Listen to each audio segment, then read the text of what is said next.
Americans see as all right or good or decent. And yet they've got flags, and they're putting those flags up in the people's house.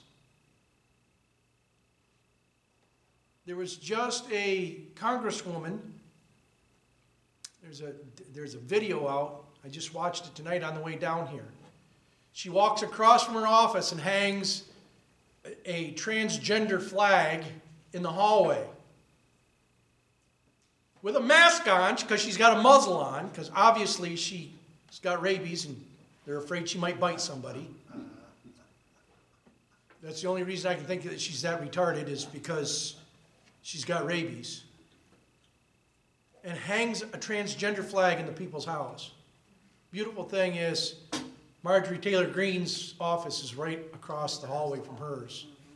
And so she took a big sign over and hung it on the wall, said, "There's only two genders, men and women." But we're allowing this in the people's house. Unbelievable. I never in my entire life would have thought we would got to this point. But I've been predicting it for 10 years and nobody listened. It's not a blessing being correct. It's a curse. Now people always go, "How'd you know all this?" History. Simple history. I'm no genius, but history repeats itself. That we know for true.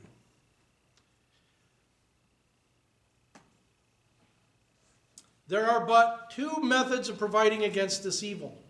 The one by creating a will of the community independent of the majority, that is, of the society itself.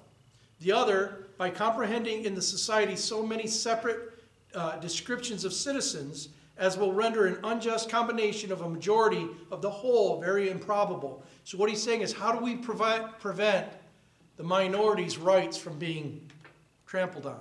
This is what he's talking about. Remember the end of the last slide. How do we secure the rights of the minority as well as take care of the will of the majority? There are but two methods of providing against this evil. The one by creating a will in the community independent of the majority, that is, of the society itself. The other by comprehending in the society so many separate descriptions of citizens as will render an unjust combination of a majority of the whole very improbable, if not impracticable. The first method prevails in all governments possessing a hereditary or self-appointed authority. This, at best, is but a precarious security, because a power independent of the society may as well espouse the unjust views of the major. What do we have right now? Right there. He just said it. Benjamin Franklin, in his speech, said, "I know that we don't propose a king, but a king nonetheless we will have if we're not careful."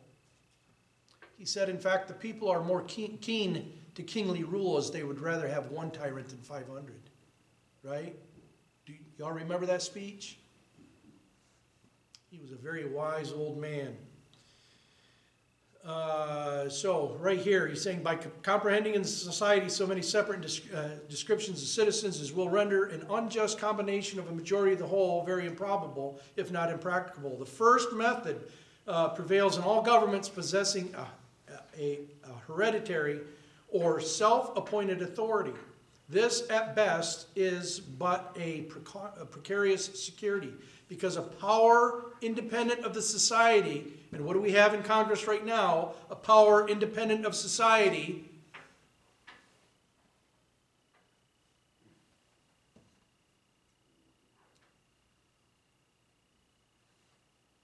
A power independent of society may as well espouse the unjust views of the major as the rightful interests of the minor party, and may possibly be turned against both parties.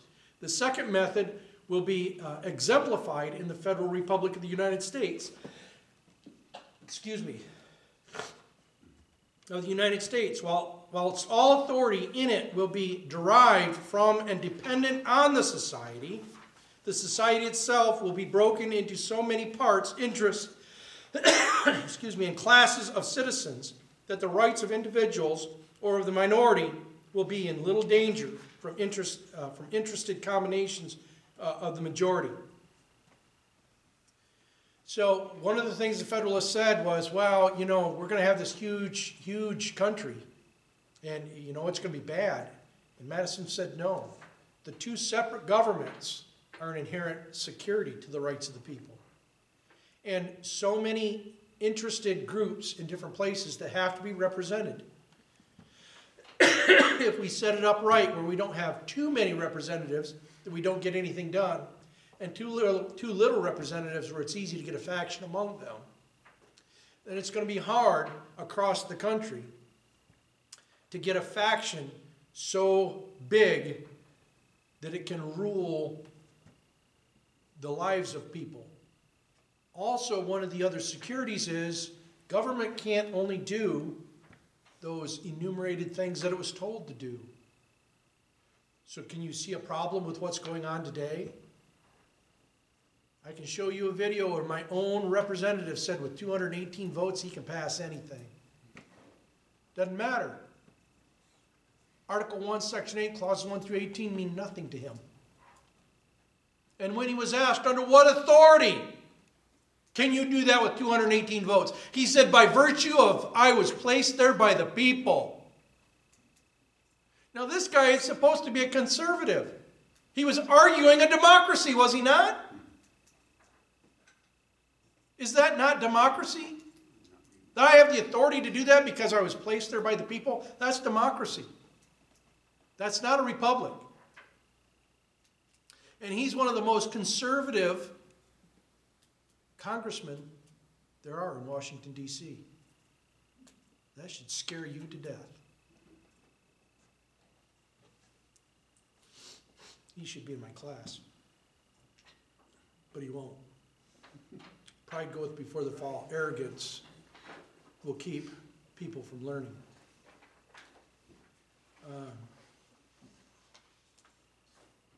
I finished that one, didn't I? In a free government, the security for civil rights must be the same as that for religious rights. It consists in the one case in the multiplicity of interests, and in the other in the multiplicity of sects. The degree of security in both cases will depend on the number of interests and sects. Now, does everybody remember the separation clause in the Constitution? The separation between church and state, where's that at in the Constitution? Yeah, that's right, it doesn't exist. Where they get that from, and this highlights that, where they get that from was a letter between the pastor of the Danbury Baptist Church and Thomas Jefferson, in which he said that there needed to be a separation, not that the church shouldn't be in government, but that the government shouldn't be in church. Remember the 700 years of history, right? Each one of the founding documents, the king shall not insert himself into the church. Never did any of those documents say the church should not insert itself in government. Didn't say it.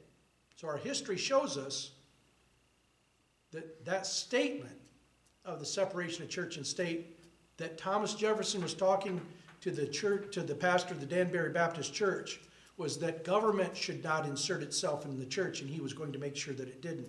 Now, Jefferson and Madison, both from Virginia, there was a central church in Virginia, and they worked to crush the central church in Virginia. Because just as they saw the central church in England and what it did, because remember, the government shouldn't be involved in the church, but they also understood that one central church has the ability to usurp the rights of the people and become their ruler. What Thomas Jefferson said to Madison is he said, we need to break this church up. He said, because if there's one central church, they will surely usurp the rights of the people to rule them. And if there's two, they will surely slice each other's throat for the privilege. So there needs to be multiple different sects of churches for that reason. But not that the principled people that have the same principle that our founders had should not be involved in government. Never is that anywhere in history until the 20th century with Madalyn Murray O'Hair. So, just bringing that out, because that's right there in 51. And this may be presumed to depend on the extent of the country and number of people comprehended under the same government. So this is what he's saying. Look, you guys are saying that the bigger this gets, the worse it's going to get. I'm telling you, with the two separate the two separate governments, there's an inherent security to the people, and the bigger it gets with more republics, the safer the minority is with their rights. For that same reason.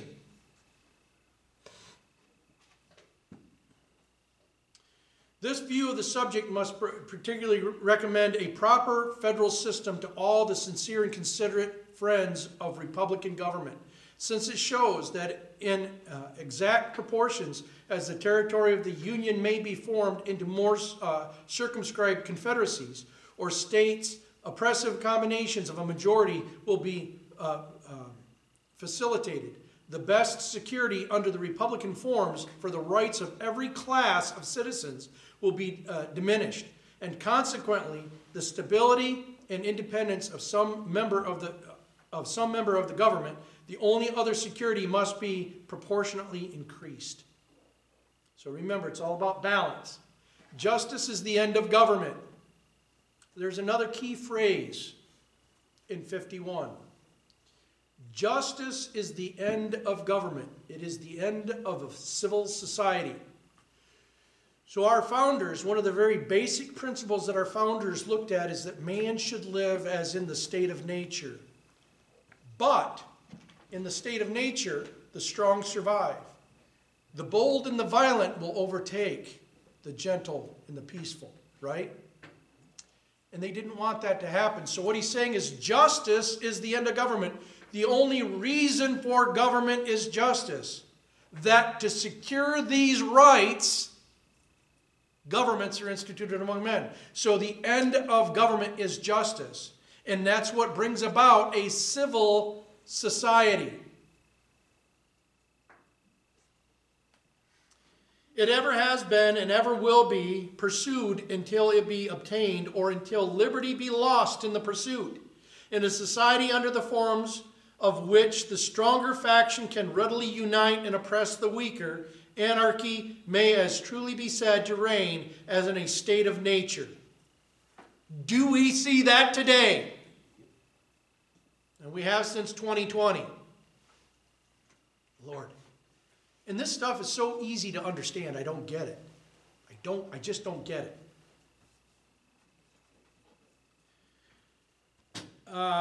Where the weaker individual is not secured against the violence of the stronger, and as in the latter state even the stronger individuals are prompted by the uncertainty of their condition to submit to a government which may protect the weak as well as themselves, so in the former state will the more powerful factions or parties be randomly induced by a like motive to wish for a government which will protect all parties, the weaker as well as the more powerful. So what they're saying is government should have the requisite power that those that are strong and violent that might overtake the weaker would worry about a government that could overtake them, and thereby would support that a government be just, because they would want justice as much as the weaker would need justice. They would need it as well. Does that make sense? It can be little doubted that if the state of Rhode Island was separated from the Confederacy and left to itself, the insecurity of rights under the popular form of government within such narrow limits would be displayed by such reiterated oppressions of factious majorities that some power altogether independent of the people would soon be called for by the voice of the very factions whose misrule had proved the necessity of it. In the extended republic, so this is another thing. In one of my last videos, it's going to show the breakdown of government. And it's going to show that democracies are short-lived. They are transitional governments that take us from a republic through anarchy, through a socialist revolution, through anarchy, to an oligarchy of socialism. Because the people who create all of the turmoil, the people want peace, and they go to the people that have power, that are the people causing the turmoil, and ask them for peace, and they set up a government that's usually an iron-fisted government to bring about peace, but they were the ones that brought about the instability so that they could be in government. Think about Cuba. Think about all of these governments that have fallen that way. Venezuela. Think about it. It's exactly the lesson that he's giving us right there.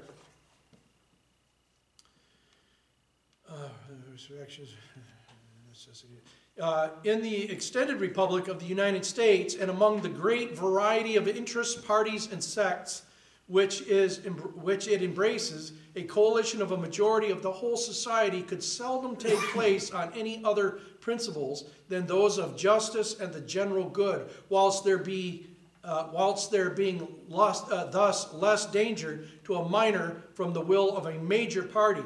There must be less pretext also to provide for the security of the former by introducing into the government a will not dependent on the latter, or in other words, a will independent of the society itself. So in a republic, even though the majority can rule, if we vote in this room that Jason should be hung by his heels and beat with a broomstick, and the vote is 1, 2, 3, 4, 5, 6, 7, 11 to 1, democracy is won.